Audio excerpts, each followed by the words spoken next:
friends. Welcome to the Sales Enablement Podcast. I'm your host, Andy Paul. Now, today I have a special bonus episode for you because today we're introducing a new podcast, another podcast produced by RingDNA. Now, as soon as I'm done talking here, you'll hear the RevOps Podcast. It's hosted by our very own Jordan Henderson, Brandon Redlinger, and Jonathan Stevens.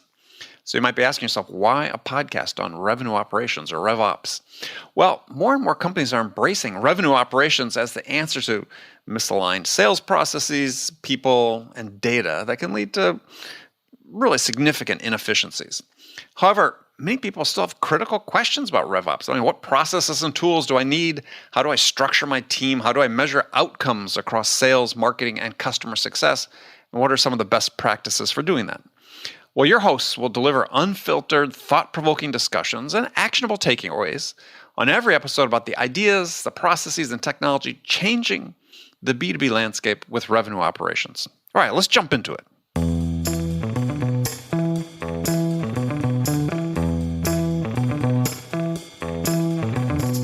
Hey everyone, I'm Jordan Henderson and welcome to the RevOps Podcast. I'm joined today by Jonathan Stevens and Brandon Redlinger. Hey guys. What's up, guys? Today we are going to be talking about implementation.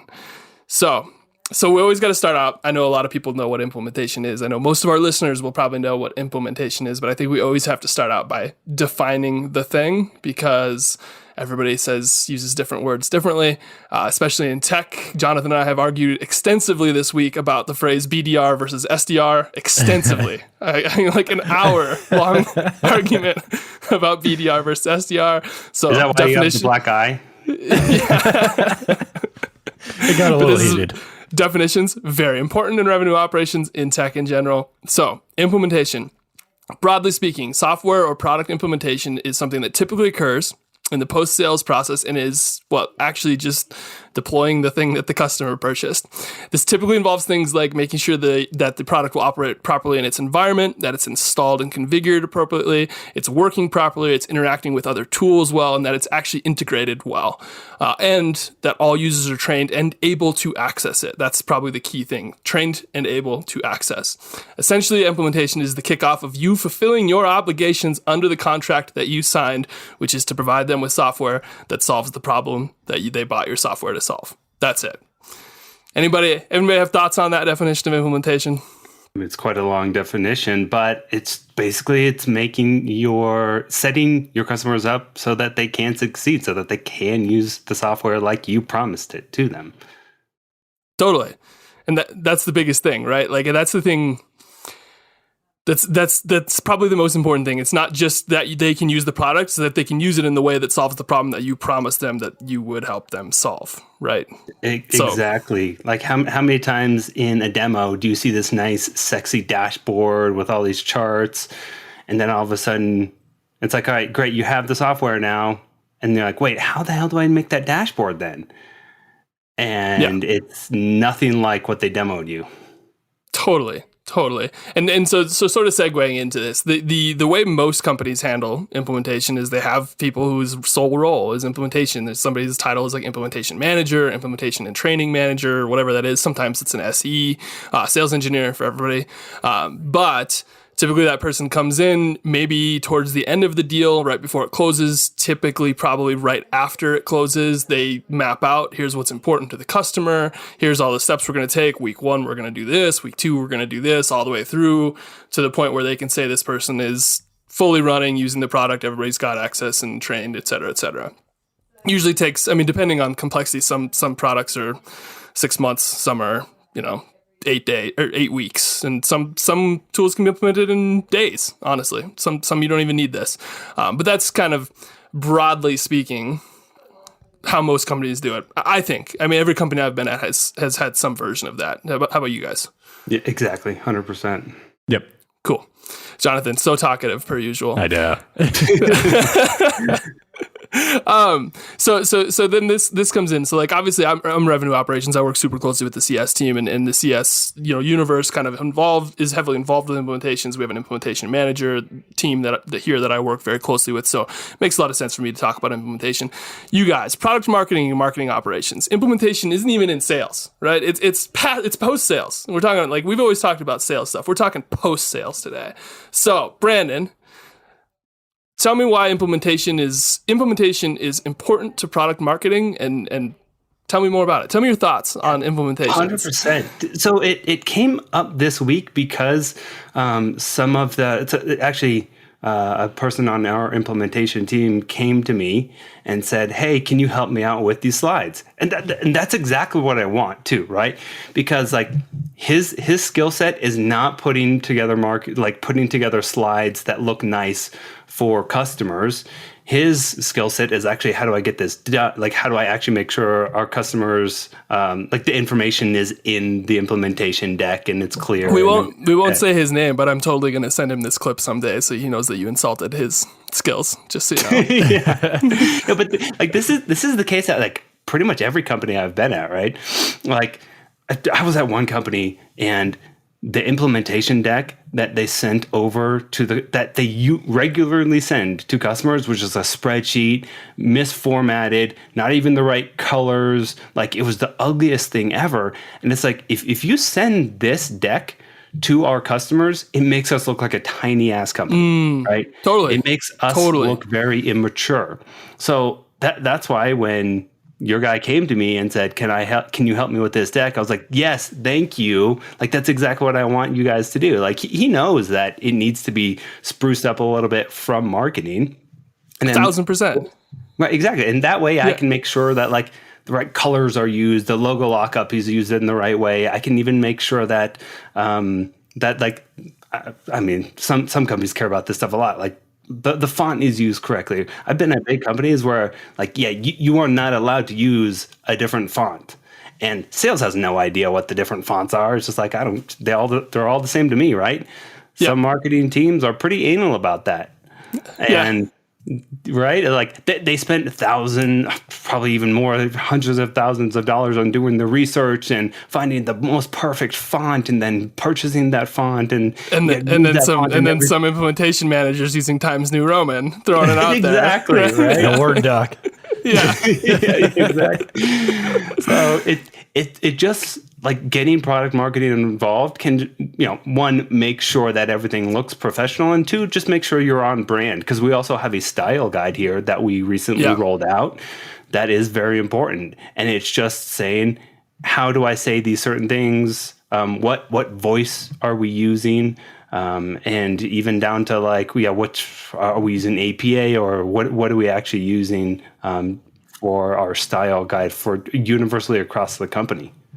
Totally. So I mean, and it seems it's sort of a no-brainer, right? Like implementation. The reason, by the way, an implementation is the most important. It's so fundamentally important is because if you have a bad implementation, it doesn't matter actually if you have the best customer success team in the world and they ultimately get them working right. That first experience is almost impossible to recover from, and that customer will churn at the end of their agreement because they had a bad implementation experience. It's a first impression is really what it is, right? And you're helping provide a first impression that's polished, that's actually representative of the product and the company that you are, not just a Word doc with Times New Roman. Exactly. And like every single touch that you have with a prospect or a customer, I don't care if it's a sales call, I don't care if it's an ad click, I don't care if it's a call with support, implementation, all of that plays into how they perceive your brand. Every single touch either helps or hurts you. And kind of like you said, like this is really the foundation for that relationship. And B2B SaaS software these days, especially enterprise software, it's built on the relationship. Like I know plenty of people who have bought because they have purely a relationship with the vendor, not because it's the best, it's because they have the best relationship. Yes, absolutely. That's exactly how most deals are won, to be honest. Exactly. I did a podcast with Alec, our producer's father, about this. We talked about this in detail for like 30 minutes. It's how most things are purchased. It's getting them to like they're making two decisions. They're deciding on a product and they're deciding on the person that's selling it to them, right? Exactly. And like Andy Paul says, it matters how you sell. Yeah, it's very not much what you sell, it's how you sell. So I have sort of a follow-up question, but before I do that, Jonathan, I want to get your thoughts on implementation. Yeah. Implementation in the marketing operations world is pretty extensive. We do a lot of implementation, maybe the most outside of maybe a RevOps or a IT department. So, but you're talking about implementing tools for us, right? Yeah. Well, yeah. So. Yeah. But we're gonna get to that. We're gonna get to that. We're gonna get to that in a minute, I promise. But what I want to hear now is our. Tell me, how does our implementation I was going to turn that impact? Around into. Right. Okay. All right, my bad. Turn it around. Turn it around. Yeah. So I was going to say a lot of companies actually mitigate implementations by, like, Salesforce is a key example. They use implementation partners. And I think part of the reason they do that, maybe not a huge reason, is that it will kind of protect their brand if the implementation doesn't go as planned. So that's definitely a route that some companies have taken in the recent years. But it's interesting because when you say that, I have the thought of there's only one product I've ever implemented, or like a handful of them, I suppose, that when you implement it, the implementation goes poorly, that the blame lands internally, and it's Salesforce and Salesforce related products. Like if you implement Salesforce CPQ and it goes poorly, they're like, internally, you're like, well, who's at fault? Who at RingDNA screwed this up?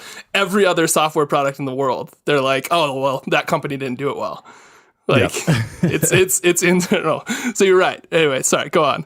Yeah. So I think the critical components of implementation is documentation, having a portal. I think, one of our recent companies we've signed on was 6 Sense. They've got outstanding documentation. Everything's in their portal. You can get to it easily. I don't have to go ask my rep every time I want to figure out something. I can go do some research. So I think that's one of the most critical things to have as a software company is just proper documentation, a portal where your customers can go get everything they need, reach out if they need more. Yeah, that's awesome. So how do you as a marketing ops person, how do you help coordinate that? Like how do you make that happen? To build a portal? Yeah. Like I can't go build a website, right? Like yeah. So you'll have to team up with your marketing department to build a site, and I think it just is coordination with your IT department and your implementation partners to make sure you've got it all documented in the right spots, and then you just build web pages out of the experience and you lock it down. Yeah, and then just keep iterating, I assume, because everybody's implementation changes drastically over time, right? Yep. So here's my sort of follow-up question, and we do this, I think, every time, is we sort of talk about the easy conversation, right? Which is marketing down. It's because it's down funnel. We talk about like marketing to sales onward. But it's the upstream feedback loop that I'm actually interested in. And one of the things that I think is really fascinating, at least I think, and I want you guys to either validate or tell me I'm a total moron, is that implementation, being a part of it, is actually valuable to marketing, and specifically like product marketing. Because I would think, and maybe I'm totally wrong, that sitting in on implementation calls or seeing the content that they're sharing gives you some insight as to what's actually important to the people buying, which would be a good learning experience. Am I totally wrong in this? No. That's 100% right. That's 100% right. I mean, right. At any time I get a chance to listen to customer calls or prospect calls, I mean, that just gives me more insight into what they're looking for, what value they're actually seeing with the product, what's the pain point. Like the best thing that can come out of that is when the customer goes, oh, like it's that aha moment, right? It's like, oh, this thing right here makes it all worth it. And it's like, okay, that to me is gold. Like, yeah. I want more of those moments. So the more I can sit in on those implementation calls, or even just like customer success calls, QBRs, anything like that, I can sit in on, or just listen to, watch the replay of it. Like that's valuable for me. Totally. Jonathan, I'm pausing for you. You got insights? Yeah, I agree that being able to understand the challenges that the product is solving for people, that's really key. Hang on, boss is calling. Again, right, 2 weeks in a row. Don't tell him. All right, so I think we're still on his headphones. I think there, he's taking them off. Hey, I wanted to eavesdrop on what I know, I did too. All right, so I'm gonna keep moving forward. So, well, how about I kick a question over to you? I mean, we kind of touched on it. Do you like implementation partners? And how do you think about implementation partners? Should we be using them? Should we not be using them? Do you like them? Do you not? I think like sales, it's passing the buck totally. Like what Jonathan mentioned, right? Like using it protects the brand. I get that, and doing all those things. It makes it very cost prohibitive to install new tech, which when you're emerging tech like we are, it's very tough to do. And so I wouldn't do it right now, because it would be very, very difficult to say, hey, you have to pay this much for our software. Also, talk to one of these guys. They're going to charge you $20,000 to set up your Ring DNA. That's going to be a terrible experience. We're not there yet. And I don't think most companies ever get there. I think you have to be like a Salesforce or somebody of that stature in order to actually successfully make that the reality. I know there's other companies that do it, like Aptus, I know does something similar. But like even us, when I talked to Aptus about purchasing Aptus and they told me that, I was like, great, I'm going to talk to your competitors because I don't want to pay for that. Like, that's ridiculous. And so we move on. So I'm not a huge fan of it. What about you? Yeah, so at Engagio, we actually did have a bunch of implementation partners, and yeah, like some of that's just built into the service package that you sell to them. And I think it was valuable for us because we were just able to scale a lot more customers. Like we were growing pretty quickly, and we just didn't have that support team and that implementation team. And I mean, kind of like what we were talking about last time, we closed a big enterprise deal, and a lot of the in-house implementation team went to that big enterprise deal. So it's like oh shit, like, yeah. I mean, right? So it's like, all right, we still got to implement all these other customers. And like Engagio specifically, like it is real foundational to your entire marketing stack. So getting that right from the beginning is very important. So yeah, but don't you think you're losing relationship value? Like their relationship is then held for a very specific period of time and a very important period of time with somebody that doesn't work for your company. That is, I mean, they still will have like a CSM too, right? And yeah.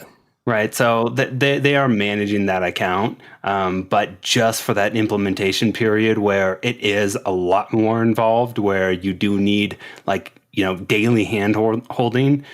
I mean, it's because you are interfacing with your customer much more frequently, right? Yeah. So, and then your customer success manager is still that main point of contact with the company itself.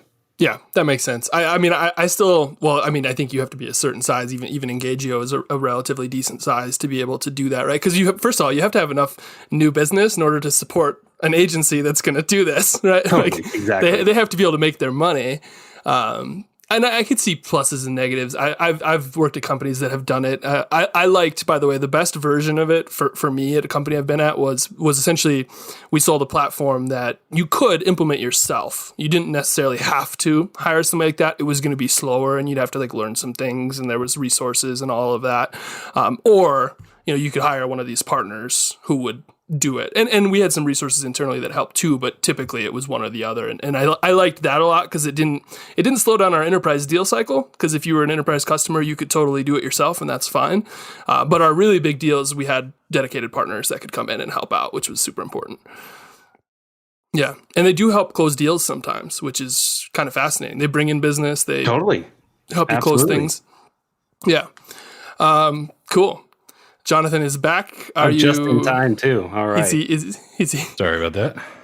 Do you still work for the company? Yes. All right. I could keep going. It's 3:30 on a Friday. We didn't know if we lost you permanently. You never know.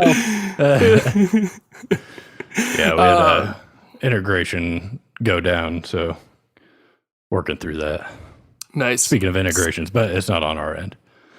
Fair enough. Of course it's not. We just went down a whole rabbit hole about using third parties as to help. Like, so if Ring DNA had a third party agency that helped do implementations rather than having our in-house implementation team handle it. Brandon's pro. I'm sort of anti. Where are you at? Oh, very pro. Oh, very pro. Oh, Yeah. wow. Talk Spoken like two guys who've never led an implementation for a customer before. This is what I'm thinking.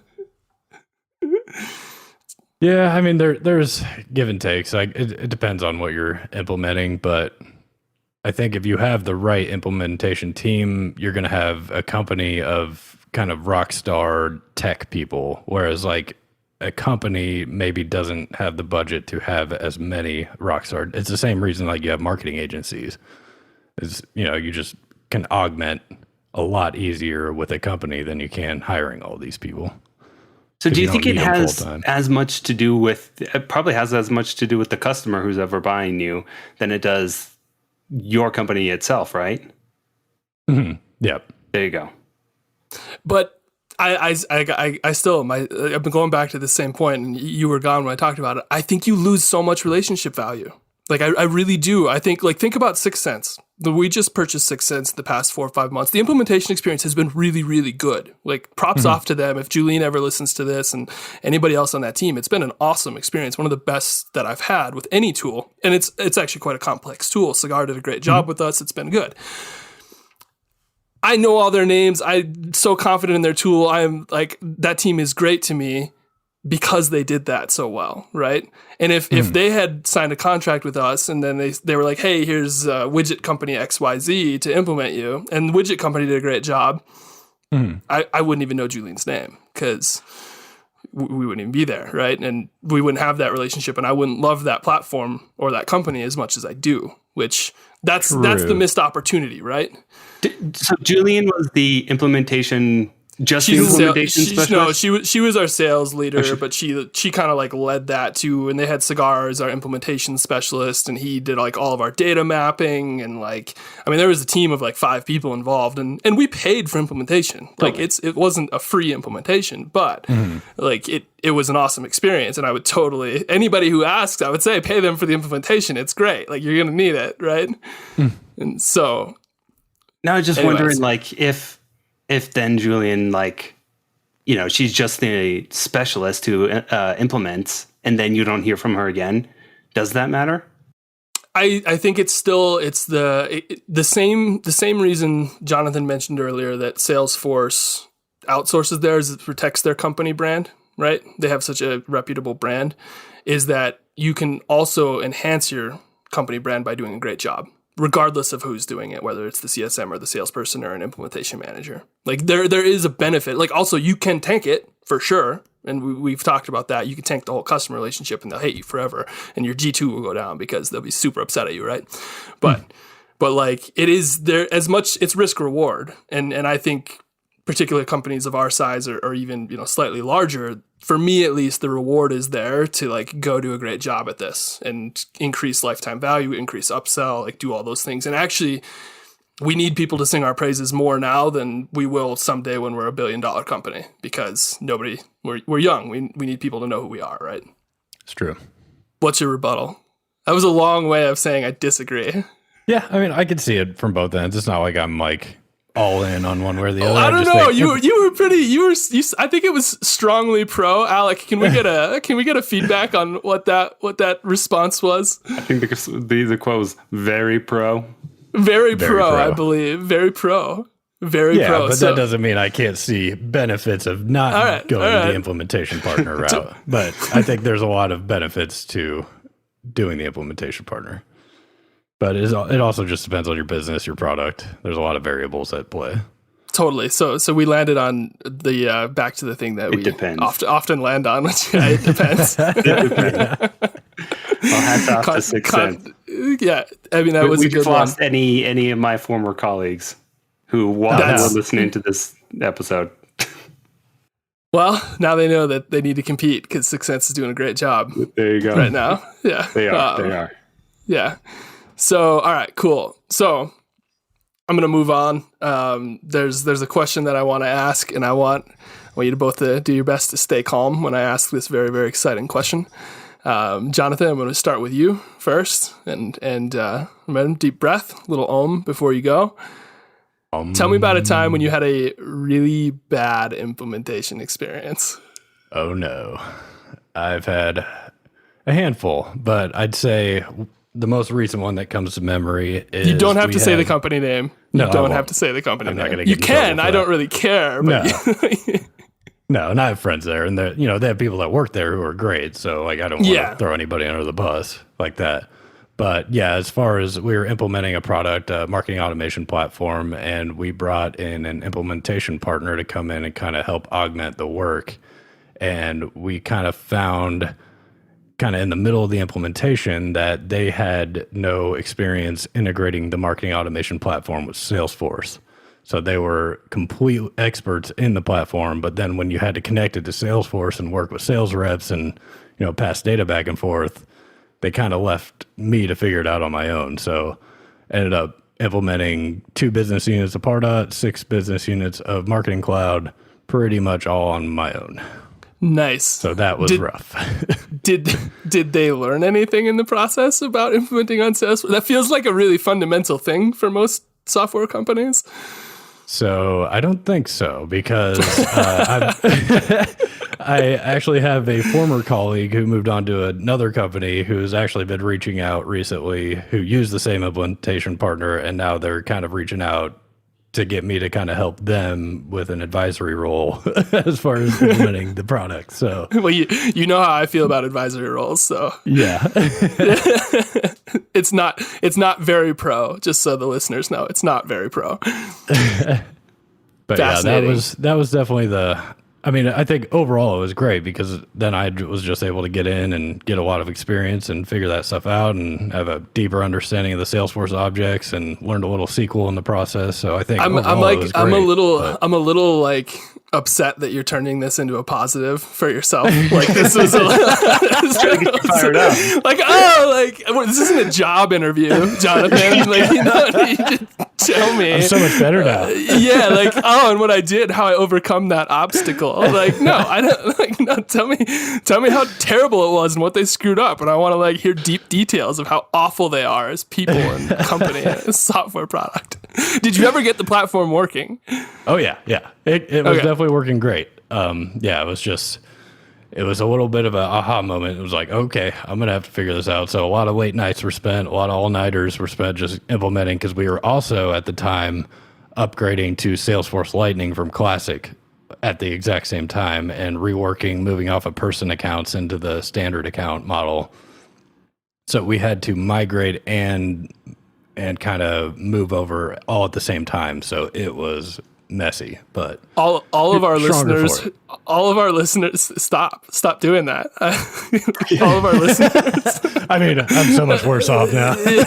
Yeah. All of our listeners who were in sales or marketing contributor roles and not in ops just totally tuned out and went away. It's That's true. We might as well have been talking about shoes. You were talking about migrating data and doing things. They're just muted and moved on.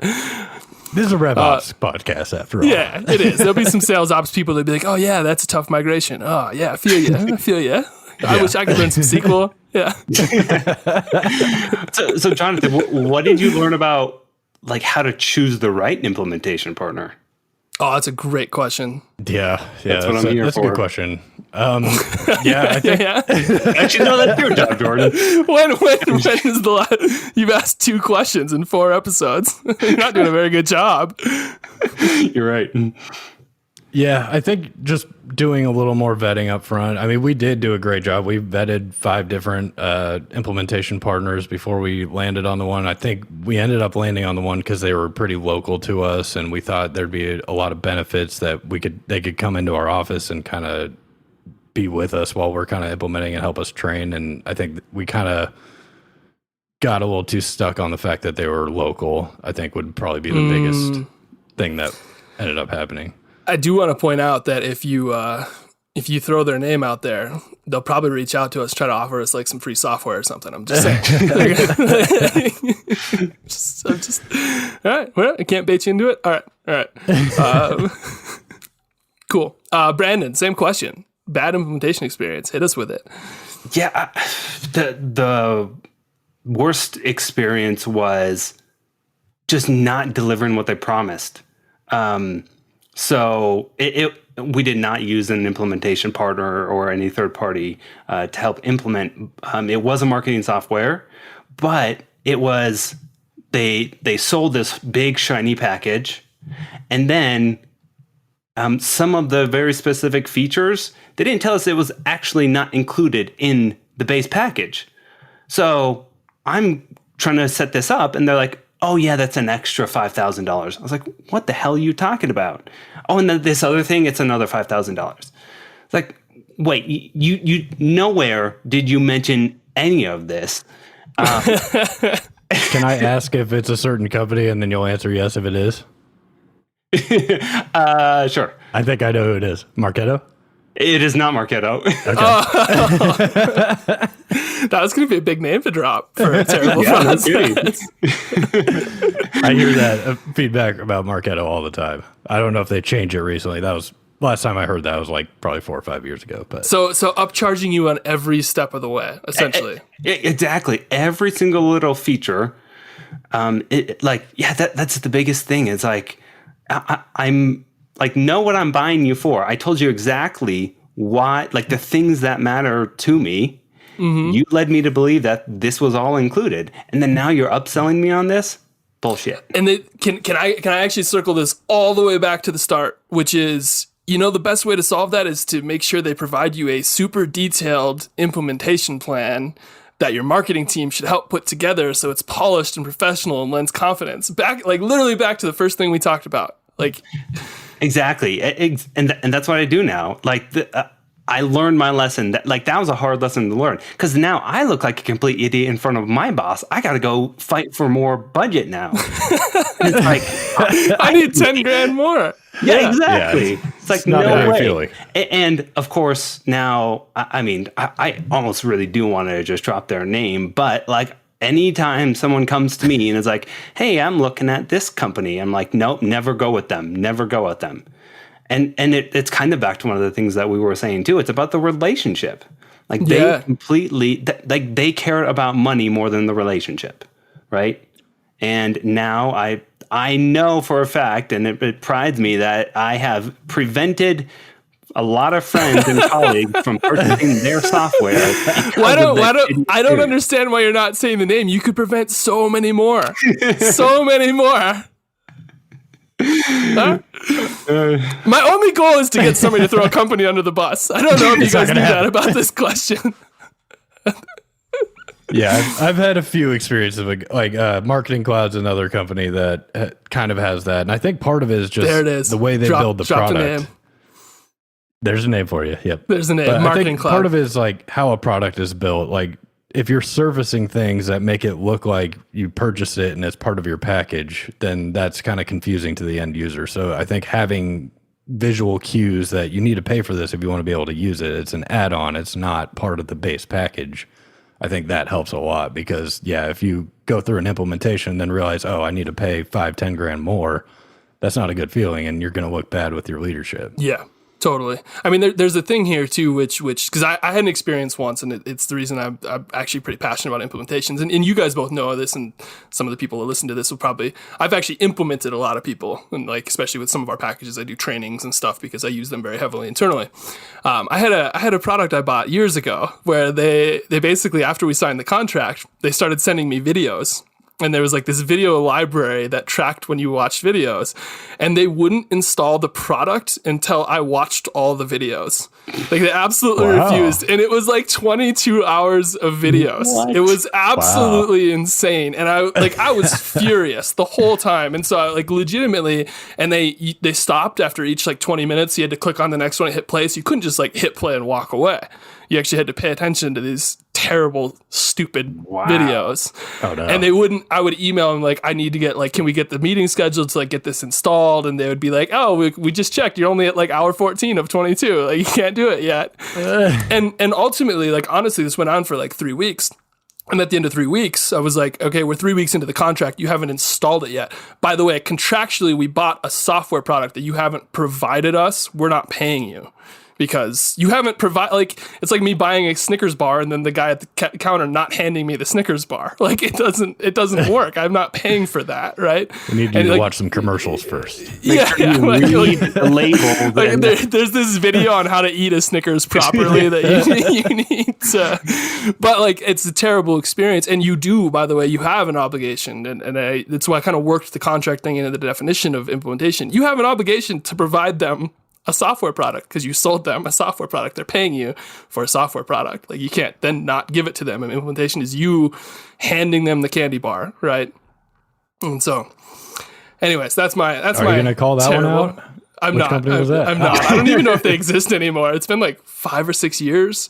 I think everybody's probably had that experience with them. So I'm in the boat with you, Brandon, where I have proudly told like 6 people don't buy that product, and they've gone different directions. It does, yeah.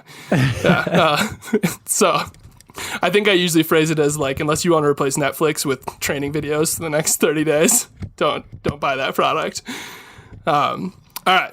Any other thoughts on implementation? I know we have like 10 minutes left. We're chugging along today. We are. Let's go to our last segment. Jonathan didn't drop one F-bomb. He dropped 2 company names though, so That's I'll true. give you that. Yeah, that kind of counts.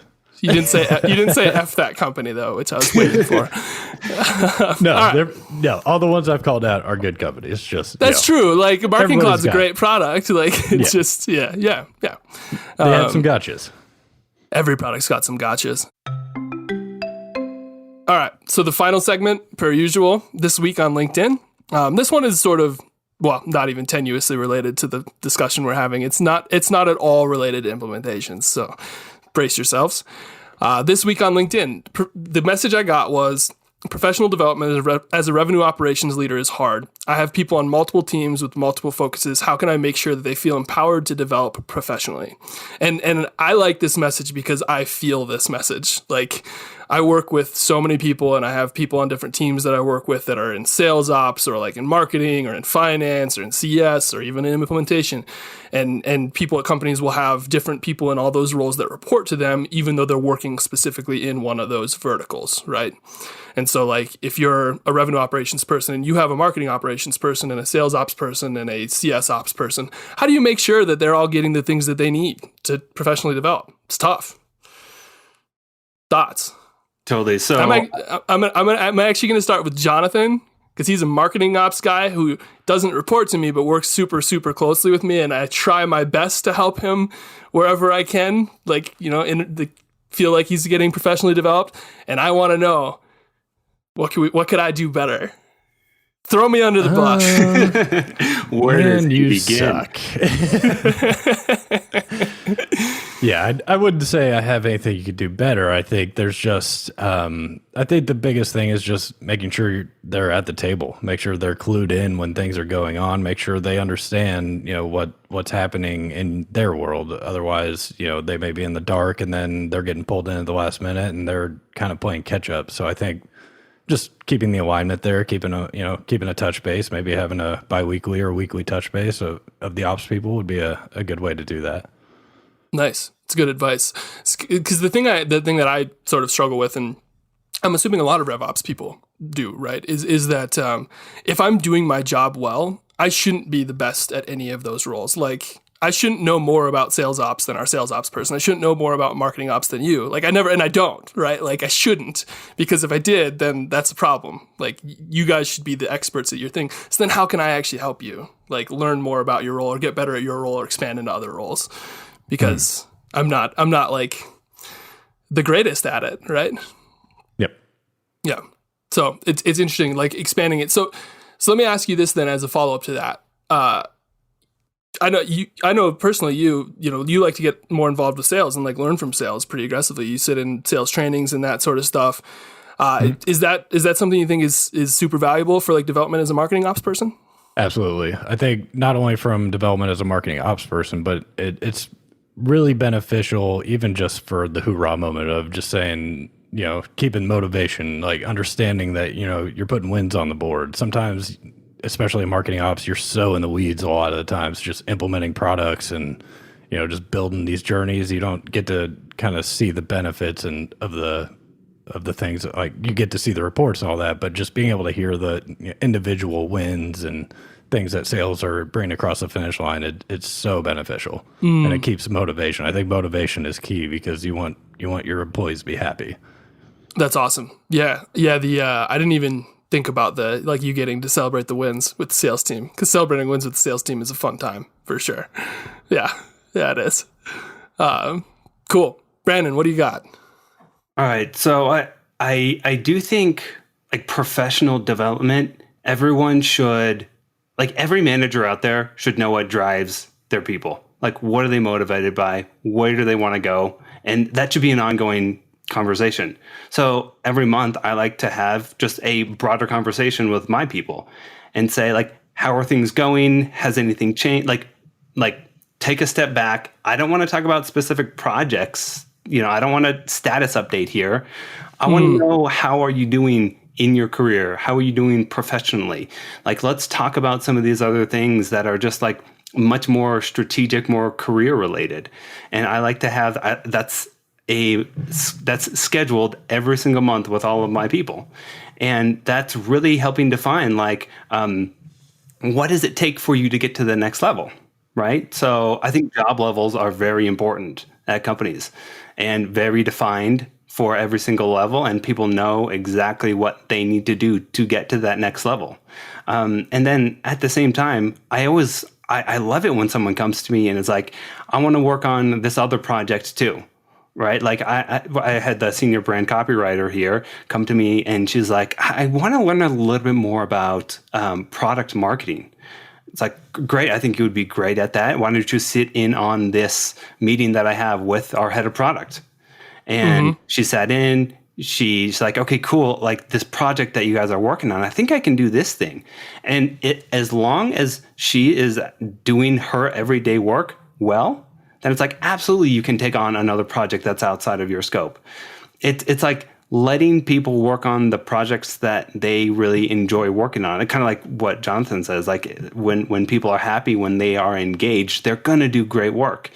And a lot of just how I see managing my team is like, I kind of want to let you struggle a little bit, but not so much where it's like, Brandon, like, what are you doing? I need help here, right? Like, yeah. I'm more the type that's like, I'm going to let you see if you can sink or swim here. If you're sinking, like, I'm going to go in and grab you. But if you're swimming, it's like, great. Like, I'm going to be hands off. Like, you go run with this, take responsibility, take ownership of this. And then kind of like you said, like, we'll celebrate the wins together after this, right? And it's like, I just saw this on LinkedIn the other day. It's like, what makes a good manager? One person said, taking blame but giving praise or something like that. And it's like, yeah, I actually like that a lot. Like it is actually, people, yeah. Right. In a lot of ways, your job is to bubble around your people. Make sure that they feel positive and encouraged. That way they can professionally develop, because otherwise they won't. Yep, exactly. Yeah. Yeah, Alec just said that any mistake he makes is your fault moving forward, just so you know.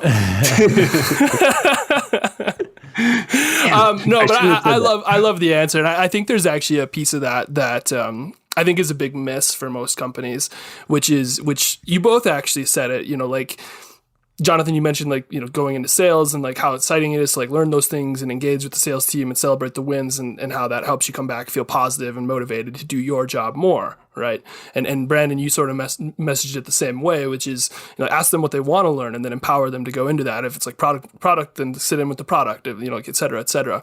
And I think the miss is that typically managers like to think, well, as long as they're doing their job really well, then I'll help them do that.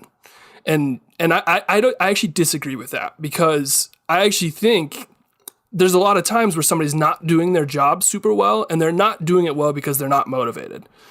And one way you can motivate them is by empowering them to go do these things. So even if you're doing your job a bit crap, like, maybe this is actually the way to solve that a little bit, right? Like, I can expose you to something else, get you excited, make you feel empowered, and then you're going to come back and do your work better, right? Does that make sense? Maybe they're just confused and they're only seeing like 1/10 of the piece of the puzzle because they're not being clued in on the other 9/10 of it. And true. And at that point you just think, what am I working on? And if you really know the full picture of what you're working on, it's going to be a lot easier to motivate to do it. Totally. Yeah, and I see that a lot, I think. Like, oh, well, he's not succeeding in his role, so I can't let him go do that. Like, really? Is that the reason we're not doing that? That doesn't feel like a great reason. A few things about that. It's like, how poorly are they really doing? Yeah, right. Role, like, right? Are they basically not showing up? Right? Like yeah, like if they're not sure. showing up, but they want to go do this other thing. Nah, I think that's a bigger conversation that we have to have. And I mean, the conversation might be like, yeah, you are in the wrong role. Let's just not have you do this. Maybe we can get someone else to do this, this job here, and then you move over here. Or if that role is really critical and that person is not doing their job there at all, then I think it's a broader conversation to have. Like, do you even belong at this company? Because I've had plenty of situations where it's like, you know what, honestly, I think that it's going to be best for the both of us to part ways. And like, let's be professional about it. Like, I'll be a reference for you. I'll make some intros for you, but like, your skill set isn't quite like a match for what we need here right now, right? And that's where those monthly conversations happen. It's just like taking a step back. How are things going? Like, let's be honest about it, because I never want someone to lie to me. And hopefully I built a relationship with my people where they will be honest with me. They say, you know what, I'm really frustrated with this, or, you know, I'm not doing a good job here, or Brandon, you're not providing me with what I need to be successful here. Like, I want, like, Alex should be able to say that to me. So what I'm going to summarize is that your advice on how to help people develop professionally is just fire them. Just move on. Just go. Like, if they're not developing on their own, then they don't belong. Yeah, exactly. Get out of here. You're useless. You're hopeless.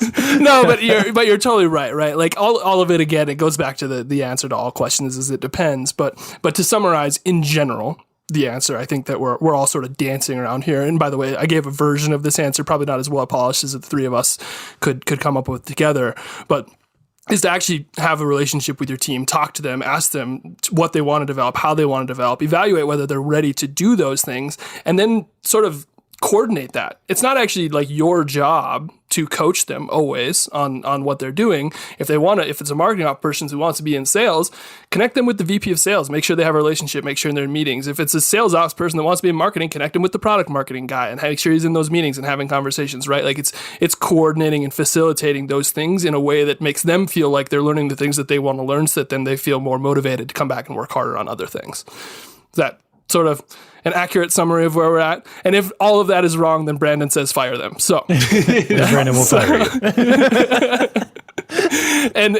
But actually, I think, and the one piece of this that I think is super important, and Brandon, you did a really good job summarizing it, is through all of that, as a good manager, in order to make your teammate feel empowered to develop professionally, you need to shield them from a lot of things, right? Like, your job is to, like you said, absorb the criticism, pass on the praise. Like, that is a lot of times what a manager does. That's what a good manager does. And if you don't, then your team's not going to feel empowered to develop professionally or at all, period. And they're not going to be motivated to do their jobs. So 100%. I feel like my job is just to make my people around me successful. That is my job. God. Fair enough. Yeah. I like it. I dig it. Cool. I think for what it's worth, I think that's kind of everybody's job. Like, that's just kind of jobs in general.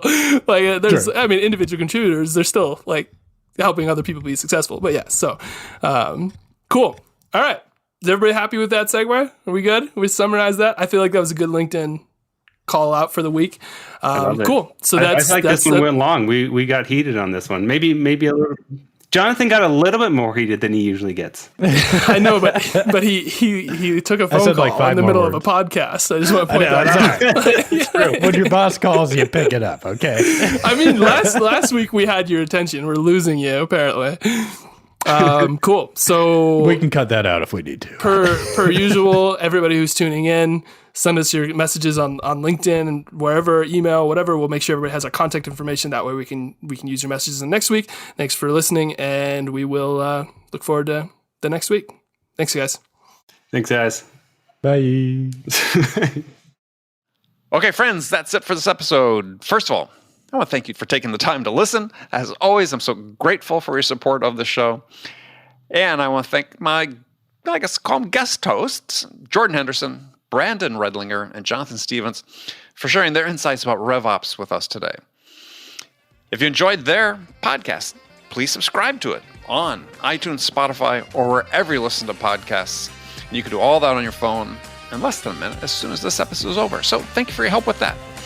And as always, thank you so much for investing your time with me today. Until next time, I'm your host, Andy Paul. Good selling, everyone.